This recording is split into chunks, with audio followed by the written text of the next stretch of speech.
আপোনালোকে দেখিবলৈ পাইছে বিশ্ব পৰিৱেশ দিৱস তেনেকুৱা 5 তাৰিখে আমি বিশ্বত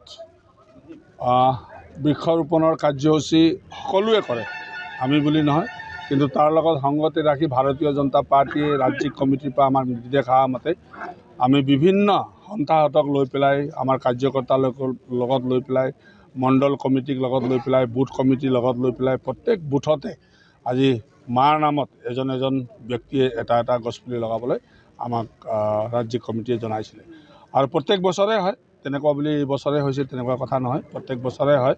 গতিকে আমিও মাৰ্ঘেৰিটা বিধানসভা সমষ্টিত আমি নতুনকৈ সাজি উলিওৱা অটল বিহাৰী বাজপেয়ী ভৱন ভাৰতীয় জনতা পাৰ্টীৰ আমি 3টা মণ্ডলৰ যিটো নতুনকৈ নিৰ্মিত ভৱনটো তাত আমি কাৰ্যসূচীটো আজি লৈছোঁ। 3টা মণ্ডল আমাৰ লগত উপস্থিত আছে, যুৱ মৰ্চা আছে, মহিলা মৰ্চা আছে আৰু এইবাৰ পঞ্চায়তৰ প্ৰতিনিধিসকলেও আছে, জিলা পৰিষদো আছে, সকলোৱে একগোট হৈ পেলাই আমি ইয়াত কাৰ্যসূচী লৈছোঁ আৰু আমাৰ কাৰ্যসূচী দিনজোৰা কাৰ্যসূচী আছে, প্ৰত্যেক বুথত কাৰ্যসূচী আছে, মণ্ডলত কাৰ্যসূচী আছে আৰু বিভিন্ন NGO সন্থাৰ লগত আমি জড়িত হৈ পেলাই তাৰ কাৰ্যসূচীও আমি ৰূপায়ণ কৰিম। গতিকে আমি ভাবোঁ এই পৰিৱেশ দিৱসৰ দিনাই বিশ্বত শান্তি আহক, সকলোৱে সমিলমিলেৰে আমি এই অঞ্চলত বসবাস কৰোঁ। গতিকে বৃক্ষ আমাক লাগে, গতিকে গছ গছনি আমাক লাগে। গতিকে যেনেকুৱাকৈ আমাৰ নষ্ট হৈছে ঠিক সেইধৰণে আমি পুলিবিলাক লগাই পেলাই আমি আকৌ বিশ্বৰ এই পৰিৱেশটো ঘূৰাই আনিবলৈ আমি চেষ্টা কৰিছোঁ। গতিকে আমাক নিৰ্দেশ যি ধৰণে দিছে,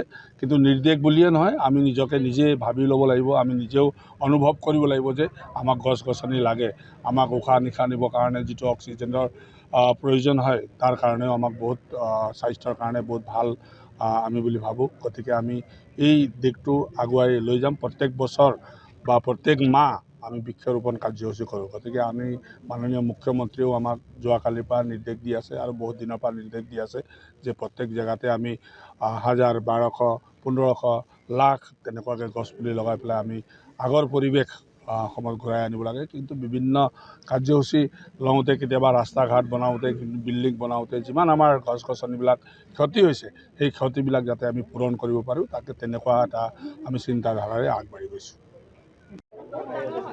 এজোপা গছ মাতৃৰ বাবে আজি কাৰ্যসূচী আমি ৰূপায়ণ কৰিলোঁ আৰু অকল কাৰ্যসূচী ৰূপায়ণ কৰা বুলিয়েই নহয়, বিশ্ব পৰিৱেশৰ লগত সংগতি ৰাখি প্ৰতিটো অঞ্চলতে যাতে আমি এজন নাগৰিক হিচাপে যাতে গছপুলি ৰুই নিজৰ অঞ্চলটোক যাতে আমি প্ৰদূষণমুক্ত কৰিব পাৰোঁ, তাৰ কাৰণে সকলোৱে আজি চেষ্টা কৰিছে, আগৰ পৰা কৰি আছে।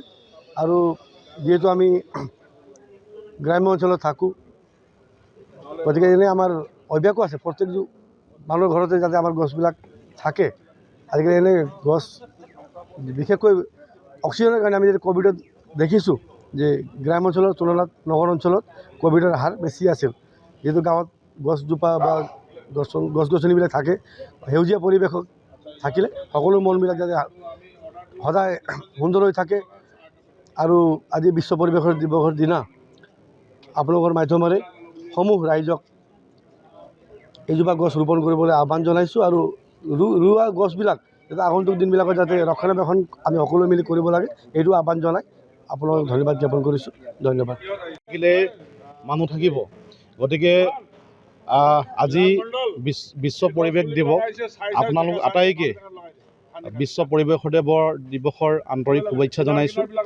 আৰু আমি গোটেই মাৰ্ঘেৰিটা সমষ্টিতে আমি আজি মাৰ নামত এজোপা গছ যাতে আমি ৰোপণ কৰোঁ আৰু বিশ্বৰ যি পাৰিপাৰ্শ্বিকতা যাতে আমি অটল ৰাখিব পাৰোঁ আৰু যাতে আমাৰ সেউজ যি পৰিৱেশ, অসমৰ যি সেউজ পৰিৱেশ যাতে আমি ঘূৰাই আনিব পাৰোঁ, তাৰ কাৰণে আমি চেষ্টা কৰিছোঁ। যিকোনো খবৰৰ বাবে যোগাযোগ কৰক 7099017330 লগতে 7099017110 নম্বৰত।